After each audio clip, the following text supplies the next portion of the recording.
So అందరికీ నమస్తే అన్న. ఇవాళ అయితే 4వ కొత్త మిర్చి అయితే వస్తున్నాము. సో ఇవాళ రేట్ వచ్చేసి 53 కేలు బస్తా. కాయలు బాగుంటే 800, బాగాలేకుంటే 700, కాయలను బట్టి అయితే రేట్ వేస్తున్నారు. సో 3వ కొత్తకు వచ్చినాం కదా, ఆ రోజు 120 బస్తాల దాకా అయితే అయినాయి. 2500 ఉన్నది రేటు. ఇప్పటికి 20 రోజులు అవుతుంది. మళ్ళీ 20 రోజులకే 2500 ఉన్న రేటు 800కి వచ్చి పడింది. బయట మాత్రం చాలా రేట్ వచ్చేసి చాలా డౌన్ అయిపోయింది. బయట మాత్రం 60, 70, 80 అమ్ముతూనే ఉన్నారు. రైతుల దగ్గరికి వచ్చే కొద్దీ ఇంత డౌన్ చేసినారు. సో అప్పటికి 5 నాలుగు 20 అంటే నీకు మినిమం 2000 ఉండాలి. కేజీ 40 రూపాయలు వేసుకున్నా 2000 ఉండాలి. 800 ఇవ్వద్దు. మీరే చేసుకోండి ఎంత ఉంటుంది, ఎంత అద్భుతంగా రేటు పెట్టినారు. ఒక పక్క వర్షం పడుతుంది, వర్షంలోనే కాయలు కోసుకుంటున్నాం.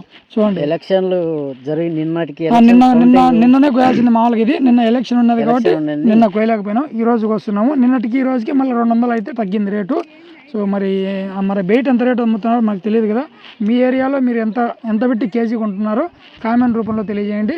నాకు తెలిసి బయట 60, 70 అమ్ముతారు. 70 రూపాయలు అమ్ముతున్నారు. కష్టమైన రైతు భరాయిస్తాడు, నష్టమైన రైతు భరాయిస్తాడు. తప్పదు మనకి. వారం రోజుల కిందట నీళ్లు లేక చాలా మంది బోర్లలో మళ్ళీ పైపులు దించారు. దించిన 2 రోజులకే మళ్ళీ వర్షాలు పడడం, మళ్ళీ బోర్లకు నీళ్లు ఎక్కేసాయి. ఇప్పుడు దాదాపు మన 12 పైపులు కేబుల్ పంపు కొత్తది అన్నీ తెచ్చి దింపినాము. అవన్నీ దించిన 2 రోజులకి వాన స్టార్ట్ అయింది. ముందంతా నీళ్ళు లేక ఇబ్బంది పడినాము. దాదాపు 1,00,000 రూపాయలు లైక్ అయిపోయింది. ఇప్పుడు దింపినప్పటి నుంచి మళ్ళీ ఎత్తాల్సింది వస్తుంది. అన్ని పైకి అవన్నీ తీసి ఇంట్లో ఎత్తి పెట్టుకోవాల్సిందే. 1,00,000 వేస్టే. కాబట్టి వర్షం కూడా టయానికి అనుకూలించలేదు, రేటు కూడా అనుకూలించలేదు.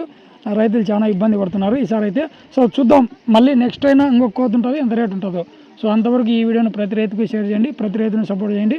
నేను మీ పులిందలరి, జయ రైతు బిడ్డ. మీ ఊళ్ళో ఎంత ఉందో రేటు ఖచ్చితంగా కామెంట్ చేయండి. ఓకేనా? బాయ్.